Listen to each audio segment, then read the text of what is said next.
Hello everyone, welcome back. Today we're going to be talking about range estimating with your circle dot, and I've done prior videos where I was talking about using the average height of a man, which is 6 foot, or the average size of a passenger car, which is about 15 feet long and 6 feet wide. Today we're going to talk about using some other things to range estimate. Okay, range estimation is really important because as the bullet goes further out, basically gravity starts pulling it down, and we have to compensate for that bullet drop. Okay, so if you're using a 50-yard zero, which is what I have on this rifle here, basically with the 50-yard zero, I got first zero at 50 yards, second zero at 200 yards. At about 250 yards, I'm about 3 to 4 inches low, which means that from zero distance all the way out to 250 yards, I can put the dot here, and I'll either be 4 inches low or 4 inches high. Okay, so I don't have to do any drop compensation or any adjustments from zero distance out to 250 yards. But once it gets to 300 yards, I need to start taking that into account. So from zero distance, 250 yards, put the dot there, either 4 inches low or 4 inches high. At 300 yards, I need to put the dot in the face so I can drop the bullets into the chest. Okay. At 400 yards, I need to put the dot on top of the head so I can drop them into the chest. And at 500 yards, I got to cut my man in half, right? So the distance from the belt to the head, take that distance, put that over the head. That's your holdover at 500 yards. Okay, so that's easy enough. The only issue now is being able to judge the distance so we know what what holdover to hold, right? What a hold is going to be. So we got to be able to judge the distance, and we're going to use the 65 MOA circle to do that. I'll give you guys a quick peek here. So as I hold the rifle here, there's my 65 MOA circle. So you can see there's a dot there, 2 MOA dot with a 65 MOA circle. And the circle is really useful for finding a dot. So let's say you're moving. First of all, if you're moving across the snow here, let's say you're running, right? You can see how that dot by itself would kind of be easy to lose. But that big circle, especially when you're running and shooting, helps you find the dot, right? So again, against the dirt over there, you might be able to find the dot and keep up with it. But if you're moving, running across snow, you can see how it's really easy to lose the dot unless you have that big 65 MOA circle. Okay, so now the 65 MOA circle is great for helping us find the dot, but it is also an excellent measuring tool. Okay, so I'm going to give you guys some information that I've worked out here, some measurements using this formula. Okay, so the formula is, because the fixed measurement that we have is 65 minutes of angle. So I take my inches, multiply it by the conversion factor, 95.5, okay, and then divide it by the 65, because that's the fixed measuring point that we have, and that's going to give me the yards. Okay, so everything that I'm going to give you guys here is in yards. If I accidentally make a mistake of saying feet, I mean yards. Everything's in yards, okay? Now, what is in feet is going to be the size of the objects that I'm looking at. So I'm using objects of known size to judge the distance. Now, the thing to understand with distance, right? And one of my viewers brought this up in the comments. If you're looking at something in the distance, okay, and there's other things between you and the thing that you're looking at, then your brain is going to interpret that object that you're looking at in the distance to be further away. Okay. Likewise, if there's nothing in between you and what you're looking at, right? If you're looking at something across a body of water or across an open field, your brain is going to interpret that thing that you're looking at to be closer to you. Okay. So that's why when I'm here in the woods, my sense of distance is really different when I get to an open field or I'm looking across like a body of water. We need an objective way to measure distance, okay? And the 65 MOA circle that's already in the scope is extremely convenient for that, okay? So using this formula over here, right?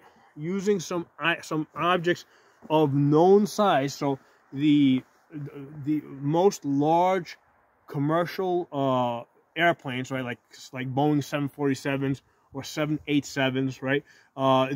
They are about 225 feet long. Okay, 225 feet. Okay, so if you look at a 225-foot 747 or 787 Dreamliner, okay, right, when you look at it through your circle dot, okay, the point at where the airplane is going to fit completely inside of your circle, okay, is going to be 3,966 feet, okay? And you can just kind of round that up to 4,000. I'm giving you guys an exact number here so that if you try to test out this formula, you'll know that you did the calculation correctly if you come up to this number, and then you can just round it, okay? Because I would just round this to 4,000. So I know that, here, I'll hold this here and make sure I got this in the camera so you guys can take a quick screenshot of this and then save this information somewhere. Okay, so you take a screenshot of that. So, at the point that my 747 is fitting entirely inside this circle, it is at about 4,000 yards. Remember, everything's in yards there. If I say feet by accident, you know, I made a mistake. Everything. So, it's at 4,000 yards. So, if I can only fit half of that airplane inside of this circle, well, I just cut the number in half. So, I know that now my airplane is at 2,000 yards. Or if I can only fit a quarter of the airplane inside of the circle, well, now I know that that airplane is at 1,000 yards, okay? So even though we are kind of fixed, you know, we have one unit of measurement, 65 MOA circle, we can, once we got these measurements, we can kind of divide it up and we can get some more information out of that. Now, you might say, you know, how useful is it for me to know that an airplane is 1,000 yards away? It's still out of the range of my AR-15. Well, for one thing, you might, that gives you a good idea of how much distance you have to travel to get, within range. You know that, hey, I need to travel, I need to go another 500 yards in order to get within range, okay?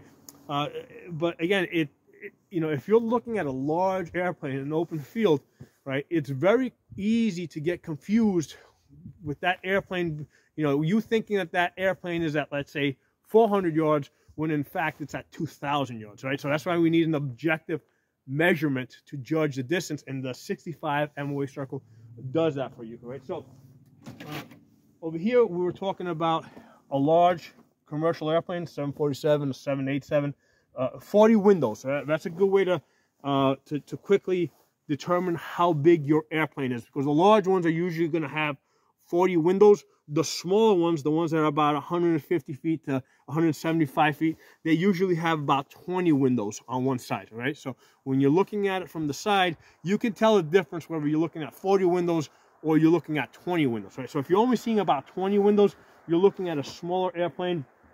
So at the point where the smaller airplane, which is about 150 feet long, fits completely inside of your 65 MOA circle, okay, it's at 2,644 yards, okay? And again, you can just round this down to 2,500 yards, okay? So again, I'm just giving you exact numbers here. So if you practice on the calculator doing this formula, you know that you're doing it right if you come up to that number, okay? So let's get away from the airport. Let's get out on the roads, and some of the things that you are very commonly going to see on the roads is tractor trailers, right?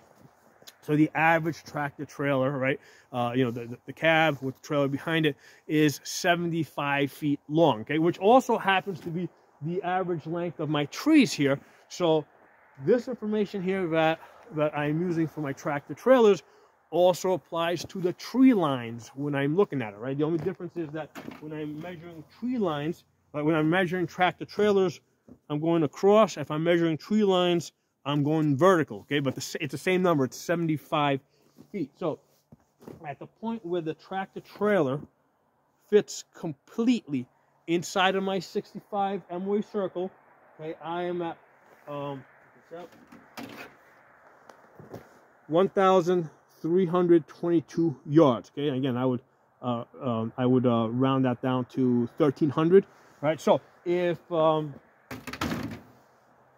you can only fit half of the tractor trailer inside your 65 MOA circle, you just cut the number in half. You know it's at about 600 yards. If you can only fit a quarter of it, you know you're at 300 yards. Okay, but the other thing that we can use is we can use just the trailer part, right? Because the trailer part, which is also standardized pretty much, is 55 feet long. So the 55-foot trailer by itself behind the truck, okay, if it fits inside of that circle over there, it's going to be at 969 yards. Okay, 969. Again, I would just round that up to 1,000, right? So if you can only fit, right, so the trailer part, if it fits completely inside of this circle here, it's at 1,000 yards. If you can only fit half of it inside the circle, well, you know you're at 500 yards. If you can only fit a quarter of it, you're at 250 yards. Okay. So now, how about the cab? The cab, those, you know, the sleeper cabs, right? The ones where the truckers basically sleep in the back.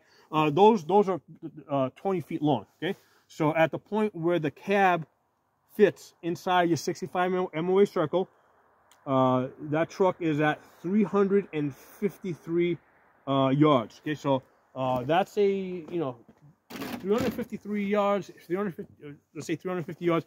That's well inside the capabilities of your AR-15. So if you got a bad guy shooting at you next to one of these trucks, and you see that, you know, you can quickly realize that, hey, if that truck fits inside of my 65 MOA circle, he's at 350 yards.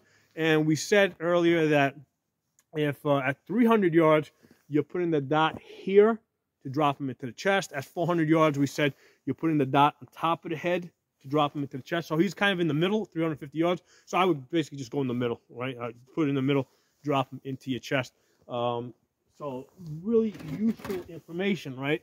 Now, I've done a video that went into a lot of detail on using passenger cars. Because passenger cars, the average 15 feet long, 6 feet wide.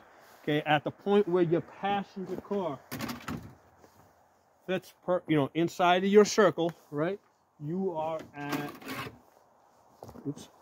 264 yards. Okay. Now, when I did the video on this, because I had actually, rather than do calculations on that video, I had actually gone out with a rangefinder and one of these Holosun 510c's with the scopes, and that was dope. I was actually like, looking at cars in the distance and putting the rangefinder on them. So what I said in that video is that if the car extends past the circle, if the bumper goes there, rear bumper goes there, and the front of the car extends past the circle, you are basically inside of 200 yards. Well, now using that formula, I'm able to give you a more exact number. Whereas at the point where the entire car will fit perfectly inside of the circle, you are at 264 yards. Okay. Now this one I had in inches, right? So the average door is 80 inches tall. Okay, so important because most buildings have doors on them, right? So 80 inches tall. At the point where your door fits perfectly inside of your circle, you are at 118 yards. Okay, 118 yards. Now, the thing with this is, let's say you can only fit half. Let's say so this way. Let's say that instead of the door going from there to there, your door goes from there to there, right? So let's say that door now only takes up half of your circle from the dot down. Well, now you're at 200, or actually 220. You would just double this number, right? So I got this one at actually 240. So we can average this up from 118 to, let's say, 120. So if you can only fit, if that door fits in half of your circle, you just double this number so that you are at about 240. Okay, and then average man, 6 foot tall. if he can fit perfectly inside of your circle over here, he's at what I say was he was at 105 yards, right? That's the exact number, 105 yards. So at 200 yards, your man's going to stand from there to there. Okay, that's at 200. At 300 yards, he'll usually come right there. At 400 yards, he's there. At 500 yards, he's there. Now, incidentally, at 500 yards, basically there's this 65 MOA circle has these lines over here like this. Okay, at 500 yards, your man is going to be equal to that little line right there, right? So that's a quick, easy way. I mentioned this in the previous video. If your man is equal to that, he's at 500 yards in height, right? So you put his feet there, head there, he's at 500 yards, right? So, and you know what your bullet drop is at that point, right? You're going to basically take half of that, put that over his head, and that should put you in the ballpark. You should be able to, at the very least, have very effective suppression fire, okay? As far as the width of the man, your man is going to go at, let's say, the average man being about 2 feet wide. If your man stands with one shoulder here, one shoulder there, okay, he is at 35 yards, okay? So if you're looking to get a, if you're out and you're looking to get like a 35-yard zero on your rifle, what you can do, and you don't know where 35 yards is, right? What you can do is you can have somebody stand out there 35 yards, separate the upper from the lower from your rifle, so you're not pointing a gun at the guy. Separate the upper and the lower, and now you can basically look through the upper, and you will be able to tell, hey, stop right there. You'll know exactly where 35 yards is.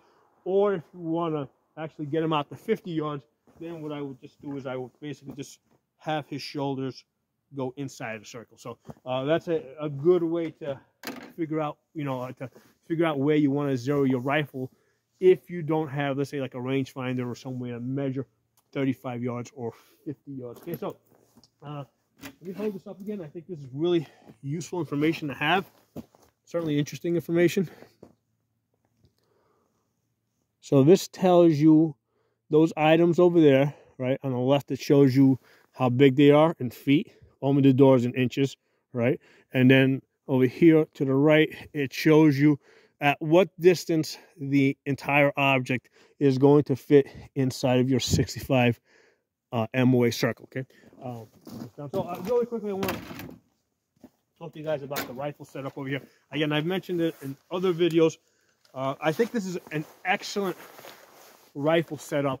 I tend to call this a general purpose rifle setup. Okay, a lot of times people have a lot of different, terms like general purpose rifle, special purpose rifle, recce rifle. I call this a general purpose rifle because it's exactly that, general purpose. This is the kind of rifle that I would kind of use for anything. Urban environment, woods environment. It's got the optic. Optic is great because I can basically, get on target really quickly, find that dot. Okay, I can move and shoot with this because I got that big window. I got the magnifier behind it, so I've had this out to 500 yards, actually 550 yards with the magnifier. And good match grade ammunition. I can get really nice scoops with this rifle out to 550 yards. A light, okay, I like these pistol lights. 1,000 looms, which is not much less than if I had the light on the side over here, a rifle light. I like the pistol lights on the rifle because they're kind of easy on, easy off. So I tend to really like that because if I set this up with a rifle light that has a pressure pad, that's a pain in the ass. I can't take that off, right? Because if I know I'm not going to be using the light, maybe I just want to take it off completely. Okay. So again, I've covered this setup in a different video. Look up Urban Rifle in my channel name, and you'll see where I go into this in some more detail. If you notice, I have my flip-up sights here, because this is the thing I'm the least likely to use, okay? I am very big in giving priority to the things I know I'm going to be using. So the things I know I'm going to be using is my optic, magnifier, maybe the light, Hopefully, I'll never have to use the backup sights, because that's what they are, backup sights.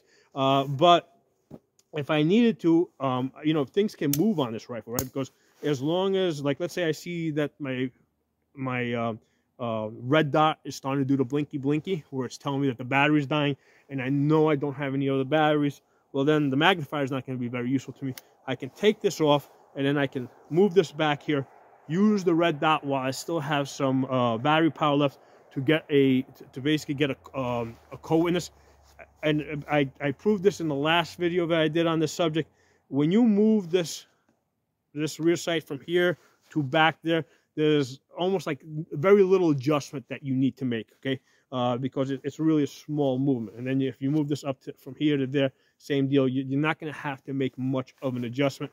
So this is, you know, this is a very decent setup. I mean, I have other scopes. I'm sorry, I have rifles where I have like variable scopes out on it, and the variable scope is great. If it's, you know, because with this I got a 3x magnification. I also have another magnifier that has a 6x, but with the variable scopes I'm able to get up to 8x. And you got another one that's got 10x.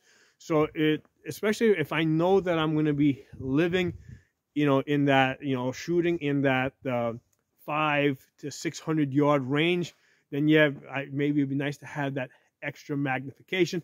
And especially at that distance, if it's going to be windy, I want to be able to use wind holes, which is something that I don't have on this.